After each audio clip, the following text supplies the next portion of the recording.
पक्षियों की कलकलाहट से वातावरण मनोहरी हो जाते हैं।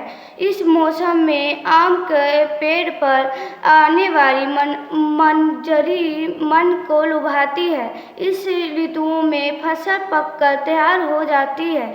इस ऋतु में सरस्वती पूजा की योजना होता है तथा होली का त्यौहार भी मनाया जाता है।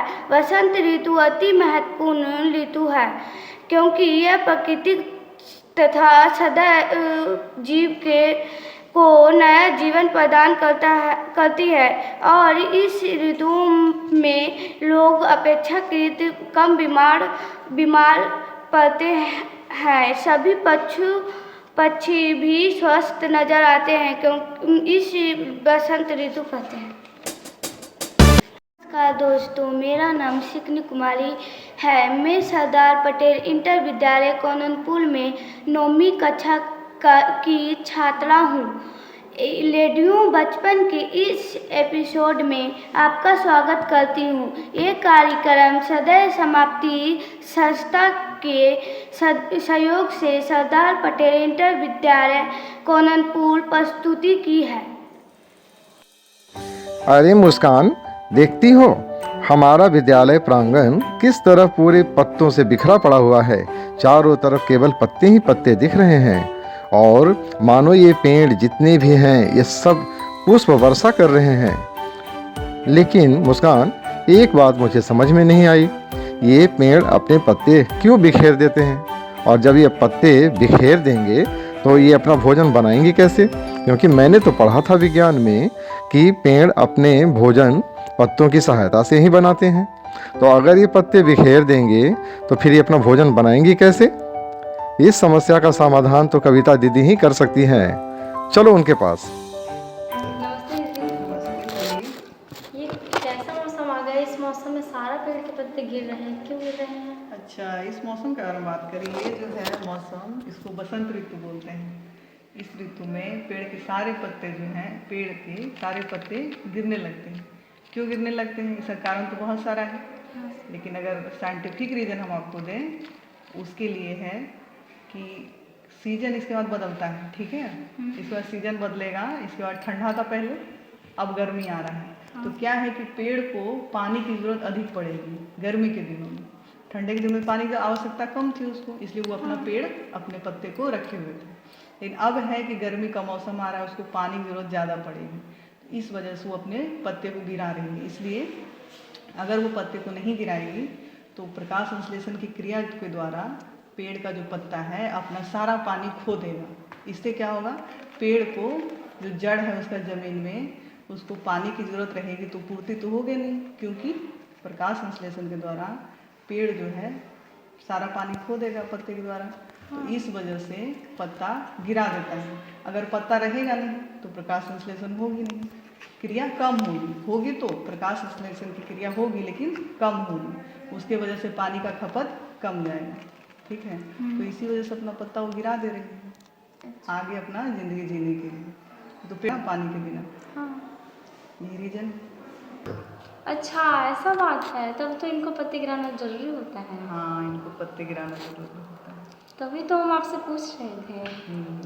और इनके बारे में इसके बाद जो है मौसम चेंज हो रहा है, उसके बाद होली का सीज़न आ रहा है। हाँ। तो पेड़ के पत्ते गिरा करके उसका स्वागत कर रहे हैं। होली का जो फेस्टिवल है उसका स्वागत कर रहे हैं अपना पत्ता गिरा करके। जैसे सड़क पे चलते हैं तो वहाँ पे से लगता है मानो स्वागत कर रहे हैं, हमारे पत्ते सारे हम लोग गिरा गुजर रहे हैं बगल से तो लगता है हम लोग का स्वागत कर रहा है हैं। पेड़ पत्ते को गिरा करके। चलिए। फूली सरसों ने दिया रंग, मधु लेकर आ पहुंचा अनंग।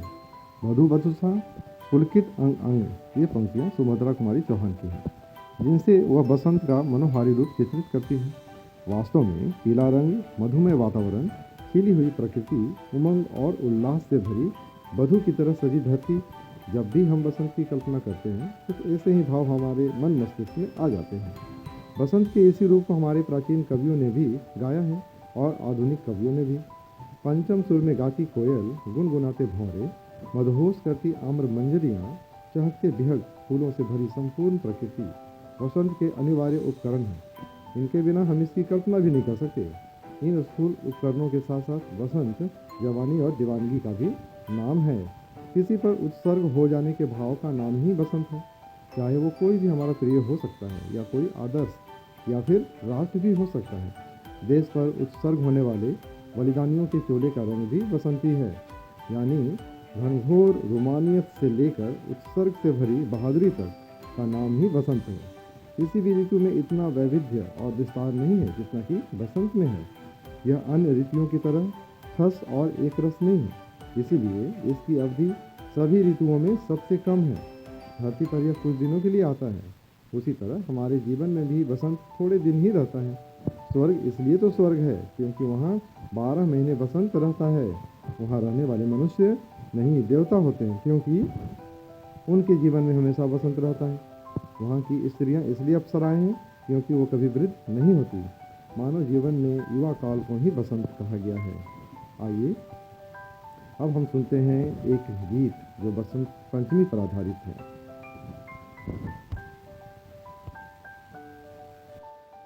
बसंती हवा, केदारनाथ अग्रवाल जी की लिखी कविता बसंती हवा।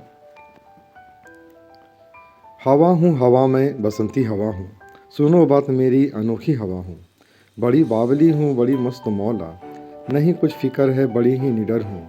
जिधर चाहती हूँ उधर घूमती हूँ, मुसाफिर अजब हूँ। न घर बार मेरा न उद्देश्य मेरा, न इच्छा किसी की न आशा किसी की, न प्रेमी न दुश्मन, जिधर चाहती हूँ उधर घूमती हूँ। हवा हूँ हवा में बसंती हवा हूँ। जहाँ से चली मैं जहाँ को गई मैं, शहर गांव बस्ती नदी रेत निर्जन, हरे खेत पोखर, झूलाती चली मैं झूमाती चली मैं। हवा हूँ हवा में बसंती हवा हूँ। चढ़ी पेड़ महुआ थपाथप मचाया, गिरी धम से फिर चढ़ी आम ऊपर, उसे भी झकोरा किया कान में कू। उतर कर भगी मैं हरी खेत पहुँची, वहाँ गेहूँ में लहर खूब मारी। पहर दो पहर क्या अनेकों पहर तक, इसी में रही मैं खड़ी देख अलसी। लिए शीस कलसी मुझे खूब सूझी, हिलाया झुलाया गिरी पर न कलसी। इसी हार को पाहिलाई न सरसों झुलाई न सरसों। हवा हूँ हवा में बसंती हवा हूँ। मुझे देखते ही अरहरी लजाई, मनाया बनाया न मानी उसे भी न छोड़ा। पथिक आ रहा था उसी पर ढकेला, हंसी जोर से मैं हंसी जब दिशाएं। हंसे लहलहाते हरे खेत सारे, हंसी चमचमाती परी धूप प्यारी। बसंती हवा में हंसी सृष्टि सारी, हवा हूँ हवा में बसंती हवा हूँ।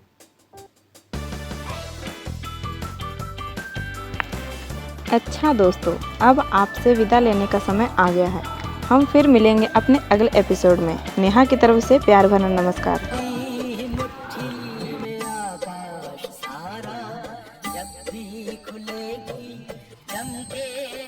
यह कार्यक्रम आप तक पहुंचाया जा रहा था सरदार पटेल इंटर विद्यालय कोननपुर के बच्चों के द्वारा। रेडियो बचपन कार्यक्रम बच्चों का, बच्चों के लिए और बच्चों के द्वारा। हर शनिवार सुरक्षित शनिवार हो, इसी आशा के साथ जय हिंद।